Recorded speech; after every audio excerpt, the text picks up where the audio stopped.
सुशांत सिंह राजपूत की मौत ने हम सबको झंझोड़ के रख दिया है, मगर कुछ लोग जो इस चीज़ में माहिर हैं कि कैसे पैरेलल नैरेटिव चलाना है, वो इस तरह से चला रहे हैं कि हाँ, जिनका दिमाग कमज़ोर होता है वो ये डिप्रेशन में आते हैं और सुसाइड वगैरह कमिट करते हैं। जो बंदे ने स्टैनफोर्ड की स्कॉलरशिप, वो रैंक होल्डर है in his entrance for engineering, उसका दिमाग कमज़ोर कैसे हो सकता है? अगर आप देखें उनके कुछ लास्ट पोस्ट, वो क्लियरली कह रहे हैं कि लोगों को बैक कर रहे हैं कि प्लीज़ मेरी फिल्में देखो, मेरा कोई गॉड फादर नहीं है, मुझे निकाल दिया जाएगा इस इंडस्ट्री से। अपने इंटरव्यू में वो जाहिर कर रहे हैं कि मुझे क्यों नहीं ये इंडस्ट्री अपनाती है, I feel like a left over. तो क्या इसमें इस हादसे की कोई बुनियाद नहीं है?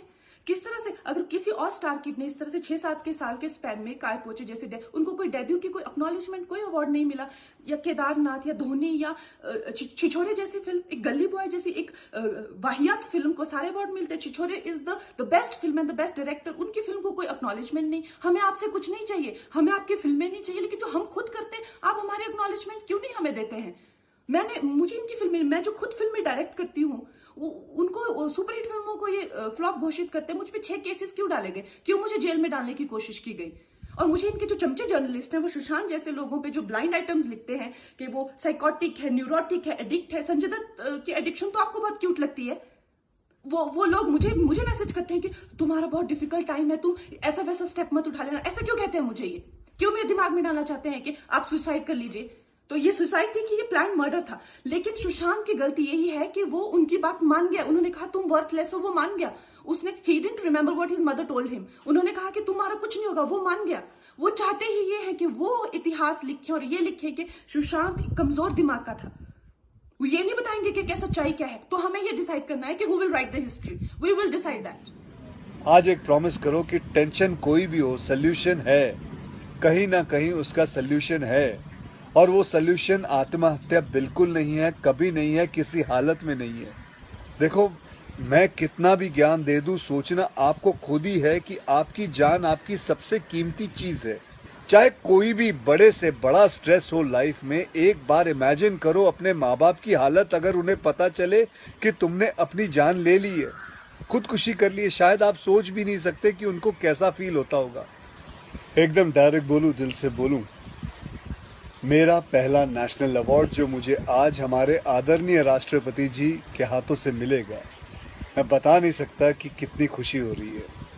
आपको पता है, जिस दिन इस नेशनल अवार्ड की अनाउंसमेंट हुई थी ना, उस दिन मैं अपनी माँ से बात करते हुए अपने बचपन का एक दिन याद कर रहा था, जिस दिन एग्ज़ाम का रिजल्ट आया था और मेरे मार्क्स बिल्कुल अच्छे नहीं थे। आप लोगों से झूठ नहीं कहूँगा, मैं उस कक्षा में फेल हो गया था। रिपोर्ट कार्ड लाते हुए मैं ये सोच रहा था कि आज घर में बड़ी कुटाई होने वाली है। उस दिन मेरे पिताजी ने मुझे सामने बिठाया और बड़ी शांति से कहा, देखो बेटा, तुम करना क्या चाहते हो, ये बताओ मुझे, बताओ करना क्या चाहते हो। मैंने कहा, पापा, मैं स्पोर्ट्स में मन लगता है मेरा, मैं खेल कूद करना चाहता हूँ, खिलाड़ी बनना चाहता हूँ। उन्होंने कहा, ठीक है, फिर उसमें ध्यान दो, हम सपोर्ट करेंगे, साथ में थोड़ी पढ़ाई भी करो। आप विश्वास नहीं करोगे, खेलते खेलते मैं मार्शल आर्ट करने लग गया, मैं मॉडलिंग में आ गया, एक्टिंग शुरू कर दी। उन्होंने हर चीज़ में मुझे सपोर्ट किया। अगर उस दिन मेरे पेरेंट्स ने ये ना समझाया होता कि मेरी स्ट्रेंथ किस चीज़ में है, तो आज मैं सोच भी नहीं सकता कि ये नेशनल अवार्ड कभी मेरे हाथ पे होता। ये अपने लाइफ की कहानी मैं आपको एक वजह से सुना रहा हूँ। कुछ दिन पहले अखबार में मैंने पढ़ा था कि एक आईआईटी के स्टूडेंट्स ने फांसी लगा के आत्महत्या कर ली। स्ट्रेस में था पढ़ाई के लिए। उससे कुछ दिन पहले मुंबई में एक मैनेजमेंट स्टूडेंट ने एक 5 स्टार होटल के रूम से छलांग लगाकर अपनी जान दे दी। एग्जाम में फेल हो गया था। मैं कहीं ये भी पढ़ रहा था कि करीब 8 लाख लोग हर साल वर्ल्ड में अपनी जान खुद ले लेते हैं, और उसमें तकरीबन 1.5 लाख लोग सिर्फ हिंदुस्तान से होते हैं। और यंग लोगों में आत्महत्या के सबसे बड़े कारण जो होती है, वो होती है पढ़ाई या फिर रिलेशनशिप का स्ट्रेस। क्यों? तुम्हारी जान एक एग्जाम के मार्कशीट से सस्ती हो गई है? नहीं। ऐसा क्या पढ़ाई कर रहे हो? इससे तो देश के लिए सरहद पे जाके जान लगा दो दांव पे। चाहे कोई भी बड़े से बड़ा स्ट्रेस हो लाइफ में, एक बार इमेजिन करो अपने माँ बाप की हालत अगर उन्हें पता चले कि तुमने अपनी जान ले ली है, खुदकुशी कर लिए, शायद आप सोच भी नहीं सकते कि उनको कैसा फील होता होगा।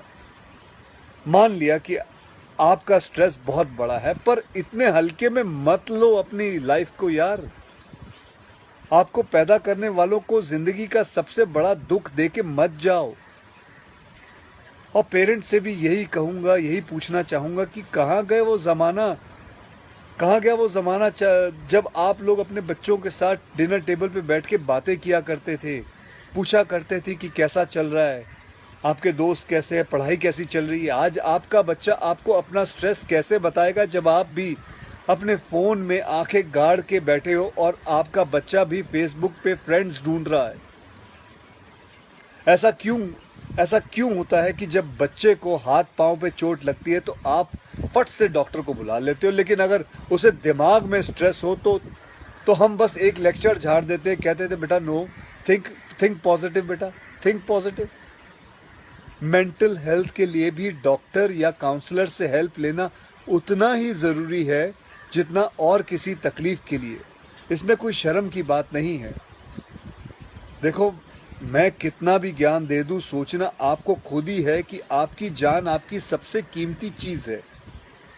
कोई स्ट्रेस आए ना तो उसको बोल देना बहुत अच्छा है। अपने अंदर घुलना, उसको अंदर रखना, दबा के रखना बिल्कुल नहीं।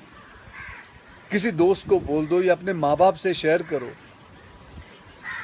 मेरे एक फ्रेंड ने उस दिन व्हाट्सएप पे एक बहुत काम की बात फॉरवर्ड की थी। एक हॉस्पिटल की ओपन हार्ट सर्जरी यूनिट के बाहर एक शेर लिखा हुआ था, मैं आपसे शेयर करना चाहता हूँ। वहाँ लिखा हुआ था कि अगर दिल खोल लेते अपने यारों के साथ तो आज खोलना ना पड़ता औजारों के साथ। भैया मुझे एक प्रॉमिस करो कि आज प्लीज़ आज एक प्रॉमिस करो कि टेंशन कोई भी हो, सल्यूशन है, कहीं ना कहीं उसका सल्यूशन है। और वो सल्यूशन आत्महत्या बिल्कुल नहीं है, कभी नहीं है, किसी हालत में नहीं है। अपना ध्यान रखो। मिलते हैं फिर। Till then, next time, goodbye, Jai Hind.